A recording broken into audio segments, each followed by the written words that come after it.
우리 함께 합독하도록 하시겠습니다. 시작. 내가 예수 그리스도의 심장으로 너희 무리를 얼마나 사모하는지 하나님이 내 증인이시니라. 내가 기도하노라. 너희 사랑을 지식과 모든 청명으로 점점 더 풍성하게 하사 너희로 지극히 선한 것을 분별하며 또 진실하여 허물 없이 그리스도의 날까지 이르고 예수 그리스도로 말미암아 의의 열매가 가득하여 하나님의 영광과 찬송이 되기를 원하노라. 아멘. 여러분, 저와 여러분들은 구원받은 자입니다. 맞습니까? 다른 말로 하면은 새 생명을 받은 자입니다. 우리 오봉원 목사님이 우리가 기도회 갈 때 라이브로 쓰신 시 하나 읊어달라고 했는데 읽어주시는 것마다 전부 그 전제가 되는 게 생명이에요. 그 제가 놀랐습니다. 야, 참. 왜냐하면요, 구원이 생명이라는 것을 깨닫고 사는 사람이 그리 많지 않거든요. 정말 구원은 생명이에요. 그래서 우리가 구원받았다 했을 때는 하나님의 생명을 우리 안에 주셨다는 거예요. 그 생명 안에 살아간다는 건데, 우리에게 생명이 있다는 게 삶으로 나타나게 되는데 가장 큰 특징 중에 하나가 무엇입니까? 바로 기도하는 삶이에요. 생명을 가진 자는요, 밥은 굶어도 살 수 있지만 기도하지 않으면, 기도를 못하면 살 수 없는 게 바로 새 생명을 가진 자라는 거예요. 그래서 우리가 구원받은 자로서 기도하면서 살아가는데 무엇을 가지고 기도해야 되느냐? 하나님 나라와 그의 뜻이죠. 그렇죠? 그런데 하나님 나라와 그의 뜻을 가지고 기도한다는 것은 구체적으로 어떻게 기도하는 것이냐에 대해서 오늘 본문에 대해서 우리에게 말씀하고 있다는 겁니다. 본문 9절을 우리 한 번 더 읽어보도록 하겠습니다. 시작. 내가 기도하노라. 너희 사랑을 지식과 모든 청명으로 점점 더 풍성하게 하사. 여러분의 사랑이 지식과 모든 청명으로 점점 더 풍성해지기를 주님으로 간절히 축복합니다. 바울은 내가 기도하노라 하나님의 마음으로 기도를 한대요. 그런데 무엇에 대해서 기도합니까? 너희 사랑을, 우리의 사랑을 위해서 기도한다고 합니다. 하나님이 바울을 통해서 말씀하시는 거는요, 우리 교회의 문제든 가정의 문제든 인생의 문제든 자녀의 문제든 간에 그 모든 문제의 근원에는 뭐가 있다는 겁니까? 어떤 문제? 사랑의 문제가 있다는 거예요. 실제로 빌립보서 4장 2절에 보니까 내가 유오디아를 권하고 순두개를 권하노니 주 안에서 같은 마음을 품으라. 유오디아와 순두개는 교회를 잘 섬기는 열심히 있는 성도였지만은 왜 이런 말씀을 하느냐? 주 안에서 같은 마음을 품으라. 뭔가 성도에 대해서, 하나님에 대해서 사랑이 있고 열정이 있는 것 같은데 같은 마음이 아니라는 거예요. 다시 말해서 사랑은 사랑인데 주님께서 지금 원하시는 그 사랑은 아니라는 거죠. 그러면은 초대교회 그렇게 뜨거웠던 다른 교회들은 좀 다른가요? 고린도 교회를 한번 가볼까요? 사도행전 18장에 보니까 바울이 2차 전도 여행 중에 1년 반 동안 사역하면서 설립한 교회가 바로 고린도 교회입니다. 그런데 고린도 교회를 보니까 문제가 없을 것 같은데 많은 문제들이 있는 것을 우리가 고린도 전서에 보면 알 수가 있어요. 1장 10절에서 4장까지 보니까 당파 문제가 있어요. 나는 누구 파다, 나는 누구 파다. 그리고 5장에 보니까 불륜의 문제가 있었습니다. 6장에 보니까 소송의 문제가 있었고, 혼인하고 나서 살아가는 독신자로 사는 문제, 이혼해서 사는 문제, 처녀가 결혼하는 문제, 과부가 재혼하는 문제, 그리고 8장에서 10장 보니까 우상제물을 놓고 제사 지내는 문제도 있고, 6장에 보니까 여인이 수건 쓰는 문제도 있는 것이죠. 그리고 11장에 보니까 성찬의 문제도 있어요. 12장에서 14장에 보니까 성령의 은사를 받아서 막 뜨겁게 하는데 성령의 은사 때문에 싸움이 나고 분쟁이 나는 거예요. 그래서 대충 봐도 11가지나 되는 굵직한 문제를 안고 있었다는 것이죠. 사람들은 이게 문제다, 저게 문제다, 막 여러 가지로 진단하고, 내가 성령을 받고 예언을 받고 기도를 해보니까 이게 문제래, 이게 문제래. 서로 같은 마음이 안 되고 계속 싸우더라는 거예요. 그래서 바울이 가만히 기도하면서 보니까 아니야, 성령의 능력이 문제가 아니야, 은사가 문제가 아니야, 헌신이 문제가 아니야, 저 땅끝까지 가서 선교하는 게 문제가 아니야. 그 중심에는 어떤 문제가 있어요? 사랑의 문제가 있다는 거예요.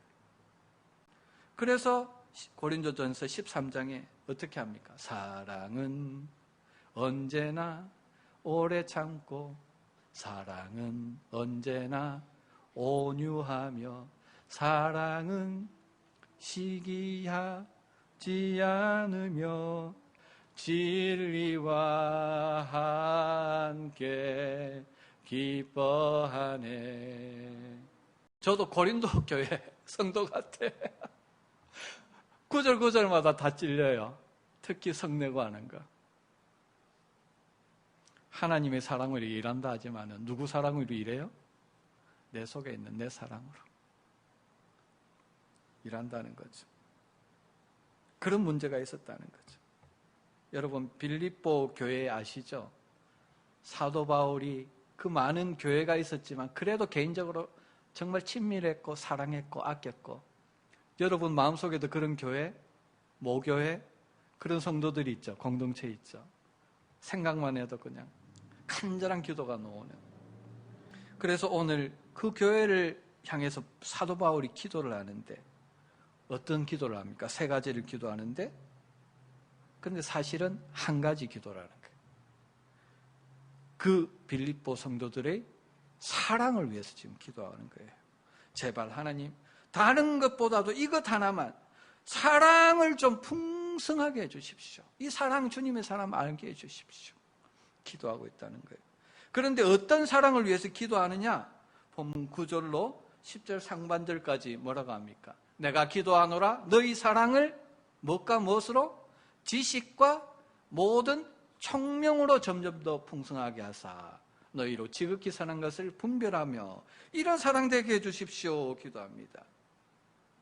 그냥 사랑이 아니라 지식이 있는 사랑이라 해야 된다는 거예요. 그리고 총명이 있는 사랑이라 해야 된다는 겁니다. 헬라어로 보면은 지식은 에피그노시스입니다. 정확하고 바른 지식입니다. 다시 말해서 하나님의 말씀에서 나오는 사랑과 지식이라는 거예요. 총명이라는 것은 무엇입니까? 헬라어로 보면은 에이스 데시스인데, 우리가 이야기하는 이런 감정적인 사랑이 아니에요. 시시때때로 변하는 이해타산적인 사랑이 아니에요. 분별력이 있는 사랑을 지금 총명으로 지금 이야기하고 있습니다. 그래서 하나님의 말씀 안에 있는 하나님의 지식이 있는 사랑, 하나님의 지혜와 분별력과 총명이 있는 사랑, 그 사랑이 풍성한 교회 되게 해주십시오. 기도합니다. 여러분, 하나님의 사랑은 어떻습니까? 변합니까? 변하지 않습니까? 순간적인 감정의 지배를 받습니까? 받지 않습니까? 그 사랑은요, 영원한 하나님의 그 사랑과 긍휼에서 나오는 사랑이기 때문에요, 멀리 보고 하는 사랑입니다. 이 세상만 보는 것이 아니라 영원한 그 끝까지 바라보면서 저 영혼을 바라보며, 내가 오늘 이것을 저 영혼에게 줬을 때 이게 정말 저 영혼을 사랑하는 길일까? 저 영혼을 망치는 길일까? 영혼의 관점에서, 하나님 나라의 관점에서 바라보며 그 영혼을 사랑한다는 거예요. 그렇게 하기 위해서는 늘 우리 안에 있는 이기적인 이해타산적인 사랑이 나타나지 않도록 늘 주님의 십자가를 붙들어야죠. 우리 안에 사시는 하나님의 사랑은 도대체 어떤 사랑입니까? 그 사랑 알게 해주십시오. 그 사랑으로 살게 해주십시오. 늘 매 순간마다 그런 기도가 우리에게 있어야 된다는 것입니다. 그래서 너희 사랑을 이렇게 합니다. 그 하나님의 사랑이 누구의 사랑이 돼야 된다고요? 교회 다니는 교인이라면 하나님의 사랑이 나의 사랑이 돼야 된다는 거예요. 나의 이기적이고 죄 많은 사랑은 어떻게 해야 됩니까?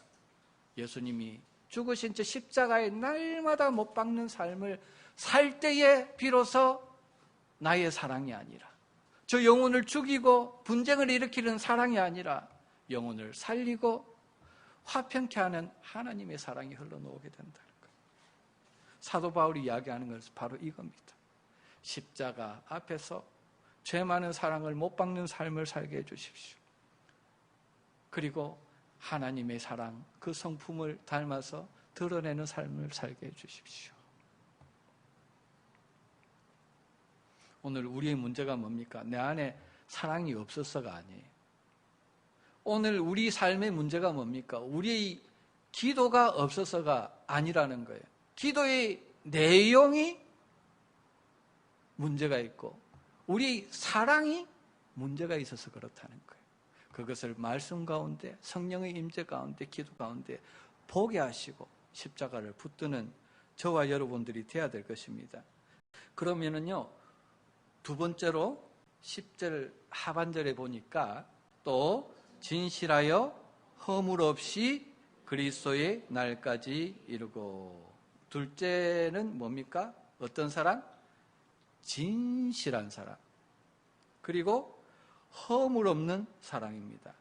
영어로 보니까 may be pure and blameless. 순전하고 흠이 없다는 거예요. 이것은 흠이 없다는 것은 고대의 시장에서의 그 백그라운드가 있는 거죠. 도자기 장사가 있는데 다른 사람들이 오래된 도자기를 팔러 옵니다. 고가의 도자기를. 그랬을 때 그 사람들이 하는 게 있어요. 이 도자기가 정말 흠이 없고 갈라진 것이 없는가를 보는데 어떻게 봅니까? 어디에 비춰봅니까? 밖에 나와가지고 태양에 비춰본다는 거예요. 그래서 악교를 칠하고 해가지고 터치업하고 있죠. 터치업한 것은 안에서 보면 안 보여요. 실내 빛으로 보면 안 보이지만은 태양에 비춰보면 다 드러나게 돼 있거든요. 그래서 이 말은 무슨 말이냐면은 태양빛에 비춰봐서 조금도 흠이 없는 것이 무엇이라고요? 진실하다는 거예요.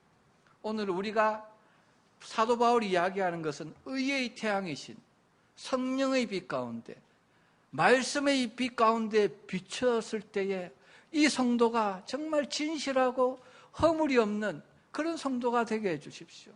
그런 사랑이 되게 해주십시오. 그런데 그 사랑을 조금 하다가 마는 사랑이 아니라 언제까지? 언제까지요? 그리스도의 날까지. 그리스도의 날이 무슨 뜻입니까? 예수님이 재림하시는 그 날까지. 재림하시기 전에 우리가 먼저 갈 때는 우리가 먼저 육신의 옷을 벗고 예수님 앞에 서는 그 날까지 이 영적인 싸움에서 승리하게 해주십시오. 여러분, 우리가 한번 구원받고 나면 더 이상 영적인 전쟁이 필요 없습니까?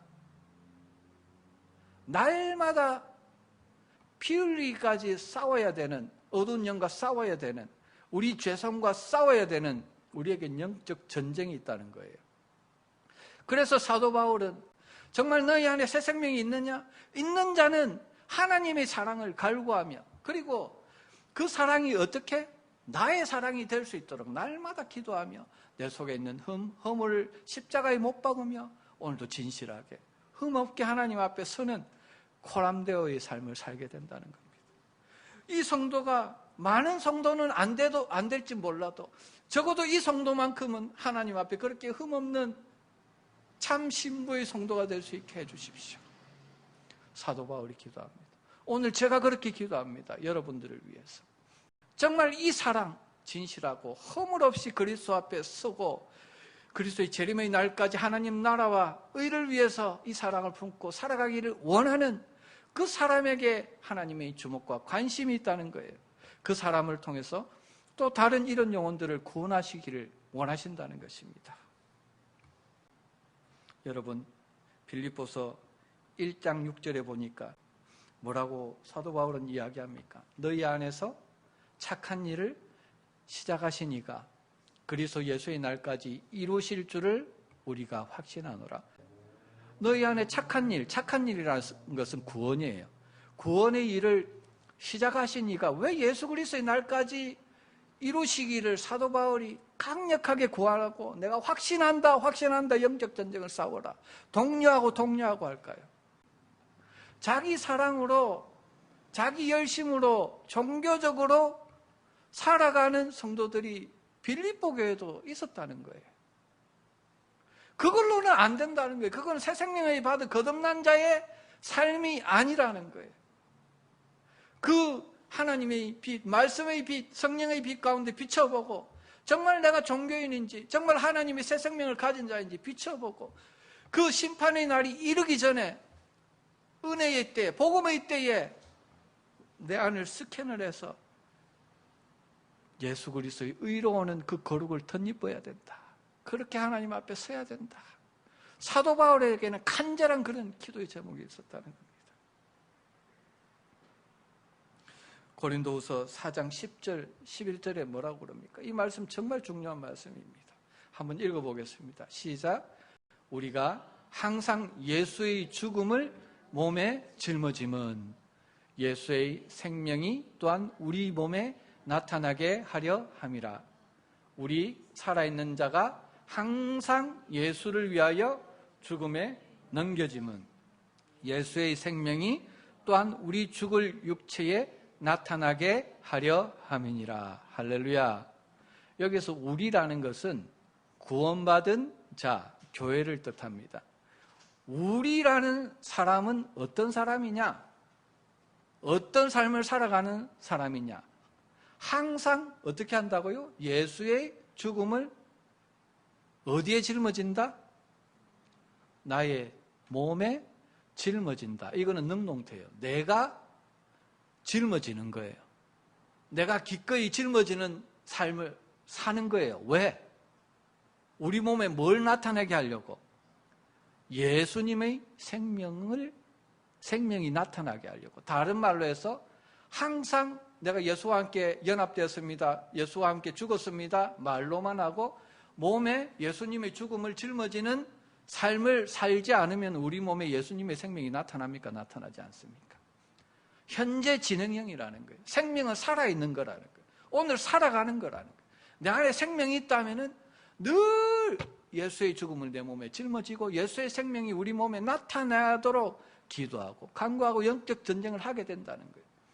그런데 더 놀라운 사실은요, 11절에 보세요. 우리 살아있는 자가 항상 누구를 위하여? 예수를 위하여 죽음에 넘겨짐은, 죽음에 넘겨진다는 것은 내 의지로 넘겨지는 게 아닙니다. 피동이죠.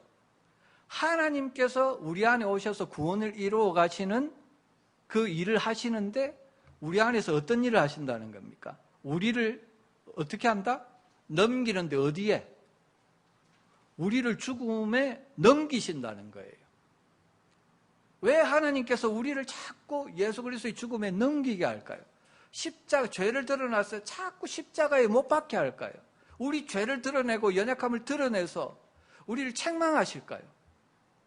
하나님은 우리 속에 우리의 생명, 그 생명이 나타나는 것이 아니라 영원한 예수의 생명, 하나님만이 누리시는 그 생명이 우리가 죽은 후에 막연하게 천당 가서 누리는 그 생명뿐만 아니라 이 땅에 살 때에도 우리 몸에도 지금 나타나기를 원한다는 거예요. 그게 하나님께서 우리를 바라시면서 원하시는 소원이에요. 그래서 우리를 성령을 통해서 어떻게 한다? 죽음에 늘 넘겨지도록 죄를 포기하시고 채찍질하시고. 할렐루야. 우리 죽을 육체에 여러분 무엇을 나타내며 살기 원하십니까?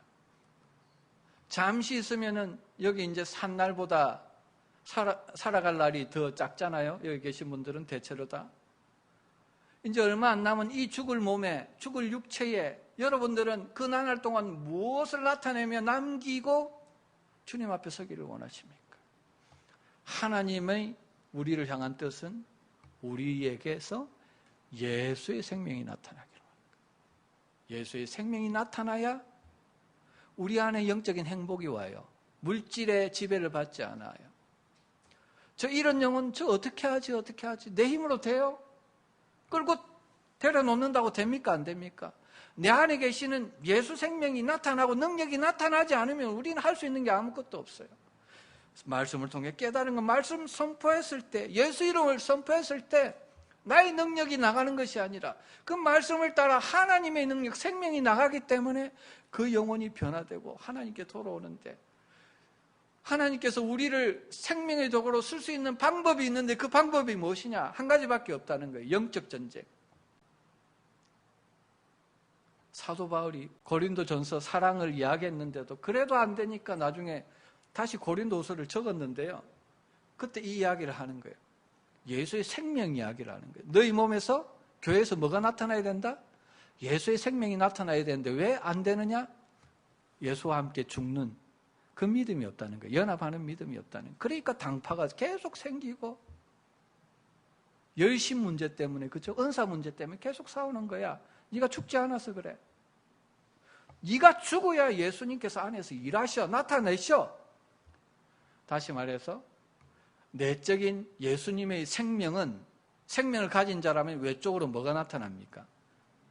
예수님의 사랑으로 나타난다는 거예요. 내적인 생명은 외적인 사랑으로 나타나는데, 너희 사랑에 힘이 없고 사랑이 없다는 것은 나 안에 예수의 생명이 없다는 거예요. 영적인 전쟁을 안 해서 그렇다는 거예요. 여러분, 요즘 주님께서 기도할 때마다 늘 저에게 주는 게 있는데, 초심을 회복하라는 거예요. 처음 네가 예수님을 만났을 때, 그 뜨거웠을 때 아무것도 없어도 기도하고 매일 철야에도 기쁘게 살 수 있었던 거예요. 기도하고 말씀 보고 찬양하고, 기도하고 말씀 보고 찬양하고 전도하고, 예배드리고 기도하고 말씀 보고 찬양하고 전도하고 예배드리고, 그 초심, 처음 사랑이 어디 갔느냐? 그거 회복해야 된다는 거예요.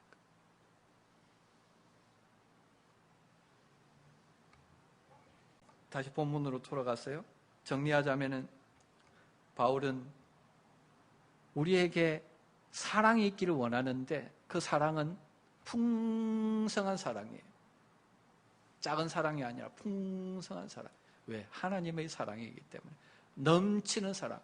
모든 열방에 다 나눠줘도 남음에 있는 풍성한 사랑이 성령 안에서 임하기를 원하는데, 그 사랑은 어떻게 해야 되냐? 한 번 임했다고 되는 게 아니야. 날마다 진실하게 예수의 피로 씻고 나를 십자가에 못 박고 해야 깨끗해지고 계속 흘러나오는 거룩한 사랑이다. 그 사랑이 있기를 원한다. 그런데 왜 이런 사랑을 살아야 하느냐? 그 이유를 마지막 11절에서 말씀을 합니다. 한번 합독하도록 하겠습니다. 시작. 예수 그리스도로 말미암아 의의 열매가 가득하여 하나님의 영광과 찬송이 되게 하시기를 구하노라. 할렐루야. 누구로 말미암아? 예수 그리스도로 말미암아. 우리가 복음을 듣고 영접해서 구원받는 것도 무엇으로 말미암아? 예수 그리스도로 말미암아. 구원받은 후에 하나님 앞에, 임재 앞에 나가는 것도 로마서 5장 1절 2절 지난주에 나눴듯이 누구로 말미암아? 우리 주 예수 그리스도로 말미암아 은혜에 서 있는 이 자리에 들어감을 얻었으며 하나님의 영광을 그로 말미암아 바라고 즐거워하느니라. 오늘 믿은 후에 영적 전쟁도 무엇으로 말미암아? 예수 그리스도로 말미암아. 그래서 영적 전쟁의 결과로 무엇이 가득해야 됩니까? 믿는 자에게는 열매가 가득해야 되는데 세상적인 열매가 아니에요. 의의 열매예요. 다시 말해서 구원의 열매. 다른 말로 하면은 아까 고린도후서 4장 10절 11절에 예수의 생명의 열매예요. 구원은 생명이기 때문에. 생명의 열매가 조금이 아니라 가득하여서, 생명의 열매가 내 안에 가득하면은 삶 속에 풍성한 사랑이 나타나는데, 그렇게 나타날 때 하나님께 뭐가 됩니까? 영광과 찬송이 된다는 거예요. 우리 구원의 최종 정점은 어디입니까? 하나님의 영광과 찬송이라는 거예요. 하나님만 누리시는 삼위 하나님만 누리시는 그 영광과 찬송에 저와 여러분들이 이르게 하기 위해서 하나님의 형상으로 저와 여러분을 창조하셨는데, 로마서 3장 23절에 모든 사람이 죄를 범하였음에 하나님의 영광에 이르지 못하더니 그 아들 그리스도 예수를 보내셔서 십자가에서 피 흘리게 하시고 구원하셔서 이제 그 하나님의 영광과 찬송이 되는 그 길을 바라보며 영적 전쟁을 하며 생명의 열매, 의의 열매를 맺으며 하나님의 사랑을 나타내며 사는 인생이 되었다는 거예요.